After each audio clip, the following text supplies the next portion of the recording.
Welcome to School of PE podcast. I'm your host, Chris Miller, and I'm so glad that you could join me this week. We are going to discuss topics about FE, PE, and SC, and we're also going to answer questions that will help students prepare for their exams. Let's get started. Hello, everyone, and welcome back to another exciting episode of the School of PE's podcast. I have Erin Kelly back with us today, so let's go ahead and welcome her back. And Erin, if you could, well, first, thanks for joining me again, and if you could kind of just reintroduce yourself to the audience here. Yeah, so I am a civil structural engineer. I'm a licensed civil engineer in the state of California. My focus is structural engineering and seismic engineering. So I do some forensic engineering, I do some seismic risk assessments, and a little design work in there. Sounds good. It sounds all very interesting. Forensics just kind of caught my ear there, so I'm sure we'll get into that here throughout the podcast. So you're based in San Diego, correct?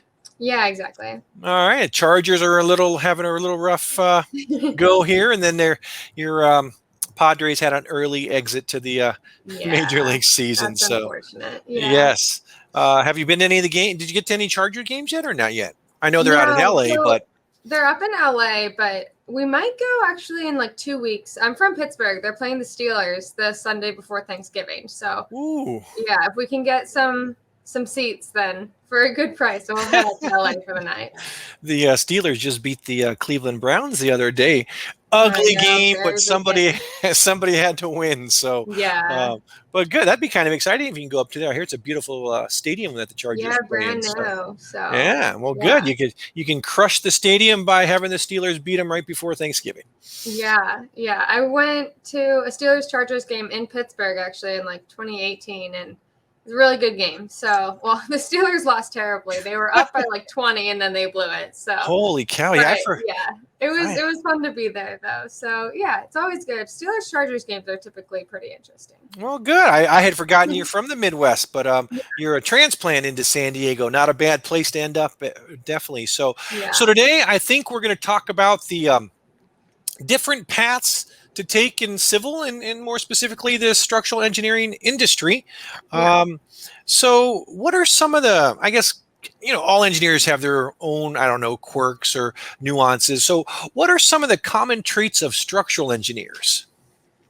I think structural engineers just from my experience, have an interest in obviously like building structures. So those can be anything from bridges to cranes. I think the most kind of intricate part of any of those structures is the connections and understanding the materials and the material behavior. So I think no matter kind of what angle you come at it from, you're always problem solving to make sure the forces are being transferred through those connections and into each of the appropriate structural members. Sounds good. So I know there's many paths to take in engineering, whether it's structural engineering, mechanical engineering, whatever it might be. There's many different paths that you can go down. And sometimes maybe people pick the path based on, maybe their parents were transportation engineers, so they decide to go that way, or maybe they've worked in a particular field for a while and they decide to go down that path. But let's look at education and how important do you think education plays a role in deciding, which path that you should go down? I think a huge role, and I think there's a lot of different factors to that.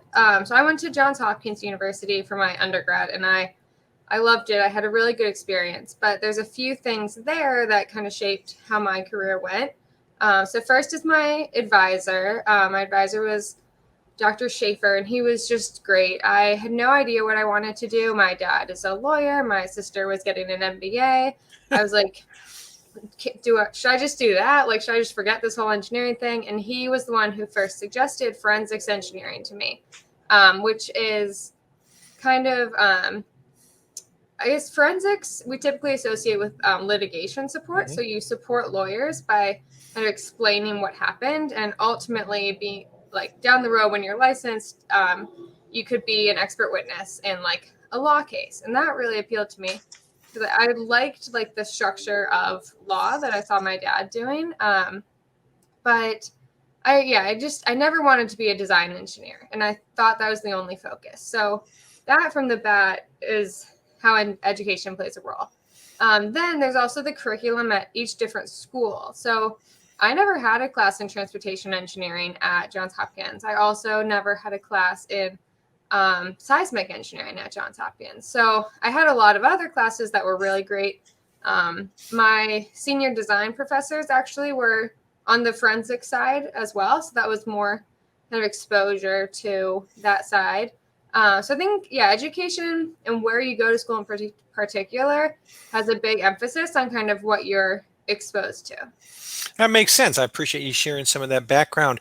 It's funny, when you were talking forensics, it makes me think NCIS, Yeah, but yeah, everyone does. yeah, and then it didn't click because when I've talked to you before and you've mentioned forensics engineering, it just didn't click. But I think we have 4 other of our instructors that are also forensic engineers. So No way. So I mean, every time I talk to them, they're either traveling somewhere different in the country doing something, but Yeah. most of it, as you had mentioned, a lot of them are testifying as expert witnesses. Mm-hmm. So that sounds kind of cool, actually. Yeah. So now that we kind of get an idea of the different paths that you can take yourself down for structural engineering, when you look, I think sometimes when people are looking into maybe a career field that they've already kind of have an idea they want to get into, but they also want to look into it and see how competitive it is. So how competitive would you say, the structural engineering field is, and maybe in relation to some of these other engineering disciplines? I think it's a pretty small field, to be honest, and I think it's a field that's always looking for good talent. So I don't think it's hyper competitive. Yeah, I think I found even moving to a smaller district like San Diego as opposed to New York City, I've been able to find a lot of opportunities here, especially since COVID. Before COVID, everyone wanted someone in LA, and now they're all like, "Oh, you can work remotely from San Diego." So there's a Oh, wow. lot more flexibility. That's one thing that I've always actually really liked about structural engineering is that you can go anywhere. Definitely in the US, and I have practiced abroad as well. And there are so many opportunities. If you, yeah, I've just found that there's a lot of different opportunities, and yeah. That's great. It's always nice to know, right? If you're thinking of going into a particular field, that one, competitive means it's a good market to get into, but there's Yeah. also a lot of different ways that you can go. So kind of get a little sidetracked here. You kind of mentioned remote. How difficult has it been, or maybe it's been easy to do what you do remotely? Compared to what you had to used to do when you would go visit, maybe had to do it in person. Yeah, so I used to, I actually started working remotely 6 months before the pandemic, which was great because I had my whole office set up when things went south. So I really like working remotely. I do think for younger engineers, it's invaluable to be in the office, at least Mhm. part-time. There's just a lot that you get from being able to watch somebody's desk and ask them a question and feel comfortable doing that. I think that's the tough part about working remotely and starting somewhere new remote is that just getting a comfort level. I think in engineering, you need to have all the information. You need to make sure all your assumptions are sound. And I think it's a little dangerous to do that in a vacuum. So I think it's really good to, bounce ideas off each other. So if you can do that remotely, if you're comfortable picking up the phone and calling someone, then you can certainly do it remotely. But if you would do better being able to ask people questions in person, then I think that's the value. That's some great insight. So thank you for that. So let's kind of go back to this forensics. I'm kind of stuck on that. Yeah. So you say that you have the opportunity maybe to be an expert, testify as an expert witness. Mhm. Have you had to do any of that, or seen any of it done via remote? Once especially during the heights of COVID, if some of these cases were going on, have you had any experience with any of this remote in that aspect? I haven't. I know my dad has. My dad does virtual court at home. He's in the state of Pennsylvania, but yeah, I think he's gotten a trial remotely in the last year. So Holy cow, yeah, that's pretty cool. It shows that you can do yeah, just about everything remote. yeah, Um, yeah. Heck, I've even seen some of these cooking shows on Food Network do remote as well. So, That's so funny. um, I know you had mentioned design earlier, and that wasn't the path that you wanted to go Mhm. down, and that's how you end up where you're at. Um, can you talk maybe a little bit more of what design engineering entails as a whole? Yeah, so design engineering, I think is typically associated with new construction, so ground up. You can definitely do like retrofit and rehabilitation of existing structures as well. But design engineering, yeah, you basically, somebody at your firm, one of the higher ups will kind of bring the project in. typically they'll go through the beginning, the schematic design, which is where they look at where the architect's vision is, and the architects typically have some degree of planning, and then the engineer, typically a principal, will can decide what structural system is best. So maybe we should do steel moment frames because there's big open areas. Maybe we should do concrete shear walls because we have this core in the middle, and then we have more flexibility. So they'll kind of think through what the best engineering approach to the building is, and then they'll get like a project manager and a younger engineer involved to kind of work through the details. So it's everything in the building in terms of the structure. So all the beams, the columns, the floor slabs, and then particularly all the detailing. And detailing is typically the connection design, but then also any rebar that's going in concrete, that's kind of what we refer to as detailing as well. So it can Oh, we might have lost you there. You froze. Oh, there you are. There you are. Oh, sorry. I did design engineering for like 1.5 to 2 years, and I was lucky I had shorter projects, so I actually saw them all the way through. Oh, wow. And I have a good friend who has been doing design engineering for like, I guess we're at like 8 years now, and she's had one building built.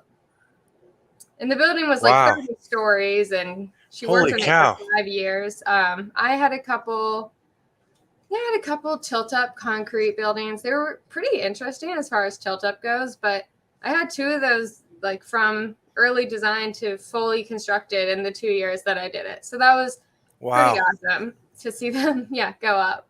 Wow. Well, that just goes to show you that, although, projects are temporary, it doesn't mean they all have to be short in duration. So that's kind of cool to see. But it sounds like design engineering has a lot of moving parts. A lot of coordination. Oh, for sure. Yeah. Definitely sounds interesting, though. So I know, we kind of been talking about the forensics, and you had mentioned that a lot of it applies to maybe where you go and testify for as an expert witness in a law case. But are there other, I guess, areas that use forensics engineering? Yeah, for sure.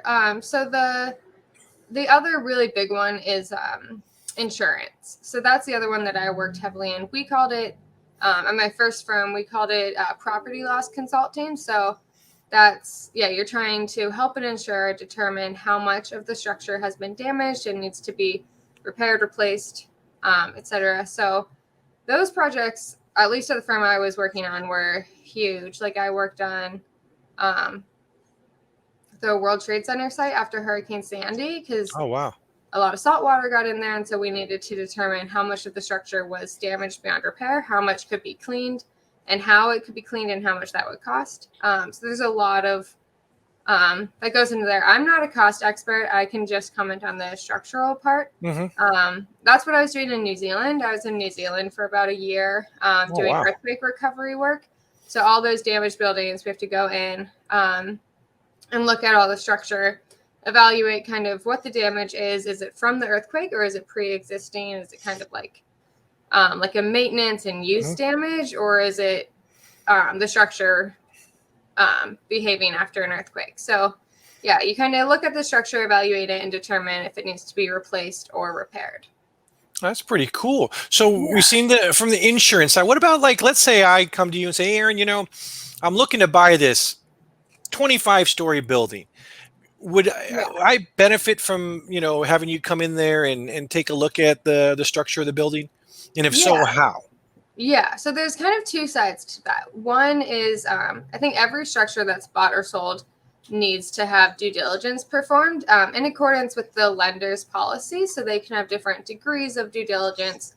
But typically there's a PCA, which is a physical condition assessment, an ESA, which is an environmental site assessment, and then an SRA, which is a seismic risk assessment, if it's in seismic country and it has certain risk factors. So those are the 3 primary reports. The PCA is the most comprehensive, and it'll look at all types of damage from like leaks to cracks in the walls, older appliances that may need to be replaced, all kinds of stuff. Some buildings, if it is like a 25-story tower, they typically do want a structural engineer on site to perform a structural assessment. So I've done a few of those. I think I did like a 50-story tower in Chicago last year. Holy cow. Yeah, it's typically it's the parking garage that they really need someone to look at. And then the seismic risk assessment is really evaluating like the configuration of the building and how it would likely perform in an earthquake. So yeah, there's a ton of different stuff to look at. Yes. I mean, it makes it sound like it's different every day. It is, yeah. That's kind of cool, it makes the day go by. But also you learn things as you go. So I don't know if this is up your alley, but let's give it a shot. So now I've already purchased that 25-story building. That's done. So now I'm in downtown San Diego. I'm looking at Petco Park. Okay. And I'm going to buy Petco Park. So, and I call you in, what kind of assessments would you do on like a baseball park? Well, yeah, you definitely want a structural condition on that. I know the person who designed that, so I think it's in tip-top shape, but you would definitely want to start at the roof. I think that would be, there's not a lot of weather here in San Diego. We are getting more rain than normal. Oh, good. You guys need it. The roof, those trusses there's a lot of cantilever trusses, so you really just want to look at any exposed structural element, anything that could be exposed to weather in particular, because that's going to see the most corrosion. You want to check the slabs for any cracks, because they have really, really large spans. So if they aren't properly detailed, which is what we were saying before, that's kind of where the reinforcing is placed and how much and where. If that's not properly done, you can get some cracks in the top of the slab. Kind of around the columns, because I think they're concrete slabs. So around the columns, you can have shear failure. So you want to check around there. No cracks around columns in the slab. That would be where I would start. Yeah, a thorough slab crack map and a roof. I'll look at all those members. That sounds good. So you were saying, you want to take check for erosion, right, due to the weather. Mm-hmm. So Petco being in San Diego, you have, the beaches, you have some salt water out there. So would you be doing maybe a different assessment there than you would say if you were in, downtown Phoenix looking at the Diamondback Stadium? Potentially. I guess you're kind of looking for the same things, but you're more likely to see the corrosion here. I think the corrosion in and of itself isn't that terrible depending on the degree. So if it's pretty minor, you can scrape it off and repaint it. And that's kind of what you would expect as typical maintenance on that building, that maybe annually or every few years, they're going to scrape off corrosion and repaint it, just recoat it. But if it's starting to reduce the section, so like the steel is thinner than it was originally, then that's where you're going to have a problem. And you can measure that. It's actually pretty cool. You can, when someone's pregnant, you can literally rub a gel on it and do an ultrasound and determine the thickness of the piece if you needed to. It's pretty crazy. Holy cow. There's a lot of testing you can do. But yeah, so you can see if the section has reduced. You can run a calc to see if it'll still meet the capacity or the demands that you've assumed that it needs to meet, and kind of go from there. Wow, hey, thanks for that. So I know we got us way off topic going and talking about baseball, Steve, but now you got me off topic even further, because now I'm thinking of, okay, if you can kind of take this ultrasound type tool, now I'm intrigued. So let's say I'm inviting you out to the park again to do an assessment. What are you bringing in your tool belt? What kind of gadgets are you bringing along for your assessment? On the most basic level, you would bring a tape measure and then a crack gauge. So it's very, very low tech. It's just it's like a thin credit or like a clear credit card that has these lines that of various thicknesses. So you can put it up to a crack and see if it matches the thickness. And then you can kind of know, because there's smaller cracks can be repaired with epoxy, larger cracks you're going to have to actually do more to repair them. Some of them can just be painted over based on how thick they are. So that's helpful for interpreting cost and ramifications. So that's kind of basic. I would have my tape measure and my crack gauge and my camera. Sometimes a level is helpful to know if things are slanted. And then a laser can be helpful for measuring distances. And then if we okay. need more, then we can get a lot more supplies. You can bring in the heavy artillery. Yeah. So definitely no Inspector Gadget type toys, which is kind of No, cool. yeah, You got the basics, right? A level measuring tape. They've been around forever, so that's kind of cool. They're the classics. Yeah. So, all right, I'll try to get us back on track. Okay. I know I've taken you down a different path. So, but No let me ask you worries. this: what is in-house engineering support, and what does it entail? Oh yeah. So back to buying the 25-story tower. So a lender is going to hire somebody like a consultant to do that assessment, but sometimes they also want to have somebody in-house to, like, first of all, manage that consultant, choose who they're going to hire to do the assessment, somebody that they trust, think will do a good job. And then the other part is kind of just to, like, not fact check, but just do a quick sanity check. Do we think that what they're saying is right? Or even before we hire someone, say they get drawings in for a building and they're like, gut check, do you think this is this is a good building to buy? Do you think the structure looks good?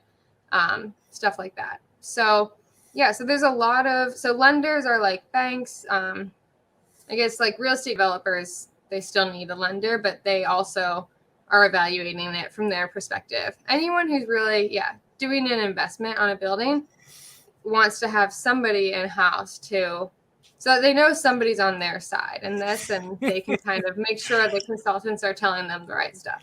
Well, that makes sense. That's helpful too. So that makes a lot of sense. So thanks for sharing that. So let me ask you a question, Nick. I mean, there could be many different answers for this, so it'd be interesting to see what you pull out of your hat. So there's always, I guess, there's always more than one way to do something. At least we tend to think there is. So, but always, you hear about, okay, if you want to become an engineer, you go down this road. So let me ask you, is there more than one way to become an engineer? Oh yeah, there's so many.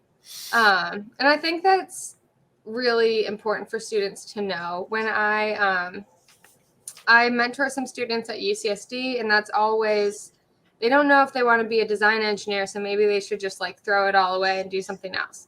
And I remember being there as a 20-year-old and not knowing what I wanted to do. And then actually this past year, since with COVID, we can do everything virtually, I gave a presentation to my undergrad, and they all were like fascinated about how I got into forensics. And when I got to grad school and I already had my heart set on forensics, and nobody else in my class knew what it was.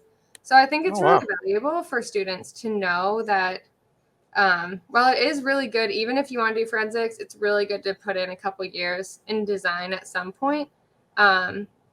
There's a lot of things you can do in your career.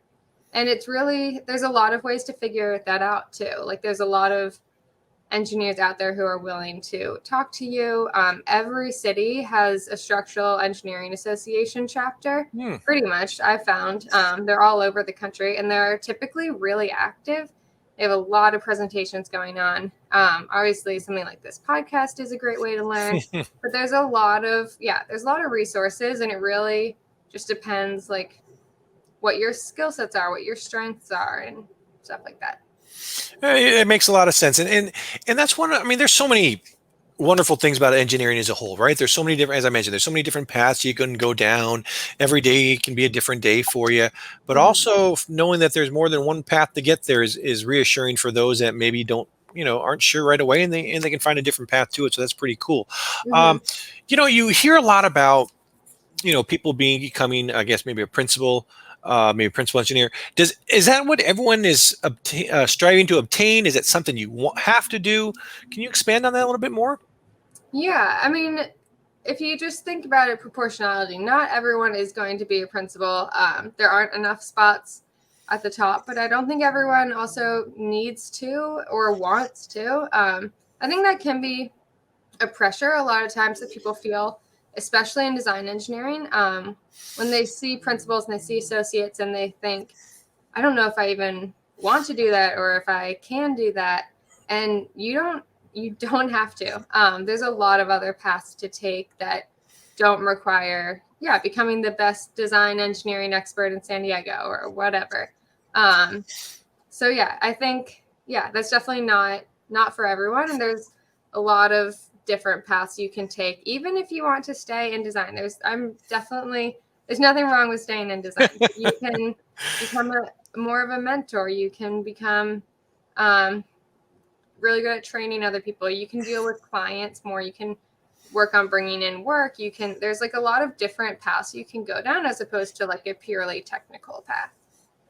Sounds good. So it seems like, based on what you were saying, is that there's basically a shoe that'll fit anybody in engineering, right? There's something that you Yeah. want to do something, you can do it. So that's pretty neat. And that's what makes it such a special field. Is, like you said, there's a zillion different things that you can do. Mm-hmm. I know we talked some technical stuff. We had a little bit of fun, and you humored me with my baseball stadium, so I appreciate that. But also, in engineering, especially maybe in what you do as far as forensic or even risk assessment, things like that, Mm-hmm. staying on top of things and staying in the know is important, right? Making Yeah. sure you're up to date. So besides listening to all these podcasts, I'm sure, what ways do you stay on top of it or like up to date with not just technology, but maybe what is relevant or what are some of the hot trends in your field? Well, my favorite way is definitely the Structural Engineering Association of San Diego. It's really active. And I'm a member of, I think, 2 committees now. So one of them is SE3, which is semi-new. I think people in Northern California came up with this idea in like 2015 or 2016, and it made its way to San Diego in 2018. So I've been on the committee since it started. So it stands for Structural Engineering Engagement and Equity. So it's basically trying to promote a better industry for the people in it, because there are definitely some issues with structural engineering, and there's a lot of burnout. Retention is a really big issue in engineering, which is why I try so much to be like, there's another way. You don't have to leave the industry if you want to leave your job. But yeah, so retention's a really big issue. And so SE3 is trying to identify like, where is the burnout coming from, and how do we promote better work-life balance? How do we get principals to buy into this? And so stuff like that. So I'm really interested in that because I love engineering as a field so much, and I want people to find a way to enjoy it as well. I've definitely had my struggles, but where I am now, I'm really happy. And then the other one that I love is the Existing Buildings Committee, which for me, I just love existing buildings and the risk and the seismic component of all of that. And so on our monthly calls, I just listen, honestly, but I get to listen to the experts in San Diego talk about the new laws that they're working on and how they're going to take that to the state government and everything that they're working on. So that's kind of my top way. It's just being involved in those committees, and then the organization as a whole has like monthly meetings with webinars and speakers and everything. So that's kind of my main way. Appreciate it. Very insightful. So I guess basically there's a lot of resources out there to keep you in the know, but also to kind of show you that, hey, as you mentioned, you don't have to leave the field because you're not happy where you're at. You can look for other things to do in the same industry. So that's pretty cool. So, one thing I mean, there's many things I enjoy talking to you about, Erin, but one thing is I can tell you got a lot of passion. It comes across in the teaching that you do, I've read the blogs that you've written, but just chatting here with you about what you do on a daily basis and the road that you took to get here, you can just see it in the eyes, a lot of passion there. So that's pretty cool. So now that we've kind of talked about, I guess, some of the things that you can do on a bigger scale, before we run out of time today, I want to kind of take it to a smaller scale that maybe everyone might be able to not understand, but maybe they've been through it themselves. So there comes a time when most people want to buy a house, and they may come across an issue or two that they might reach out to a structural engineer. What are some of those issues that a homeowner might be coming out and say, hey, Erin, I know you're a structural engineer. I need your help. So what would I be coming to you from that point of view?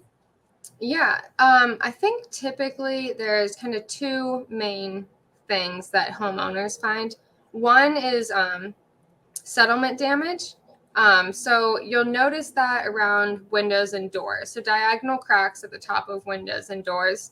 So the main thing I tell, like, my friends and family have definitely asked me the same question, but you want to look for a pattern, because as we were saying earlier on the due diligence side, some of these things can be maintenance. They can just be use. Maybe you've I don't know, whatever. The door frame has some moisture in it, so it's shrinking and expanding, and that's causing the cracks. But if you see it consistently on all 3 floors of your house, or all the doors on your back wall or something, then that's cause for concern. So anytime you can identify a pattern, those diagonal cracks are kind of the biggest thing to look for on the inside. And then on the outside and in the basement, any type of foundation crack, you don't necessarily need to be concerned about. I think people can get very alarmed. Most of these things, I mean, outside of the tragedy in Florida, buildings typically do not fall down, and people get really worried, but it's probably going to be okay. But anyway, foundation cracks and retaining wall cracks are probably the second most common thing that a structural engineer would want to look at. There's some good advice to homeowners or future homeowners. So thank you, Erin, for that. So Erin, I appreciate you coming out again, spending some time with me. It's always a pleasure to talk to you. I would love to have you back again for another episode. In the meantime, though, I ask you for one favor. Okay. You got to have an In-N-Out burger. Oh, I do. I love those. All right. So as long as you have one for me before the next time we get together, that'd be great. I will do that. Before we go for the day, is there any last words of wisdom that you want to share with the audience? No, I think we've covered so much. I think engineering is such a great field. There's so much you can do in it, and it's really fun once you kind of find your niche. So yeah, I hope everyone listening can find their niche and enjoy it too. I appreciate it, Erin, and to everyone listening, we'll see you next week. Have a great day and enjoy the rest of the day.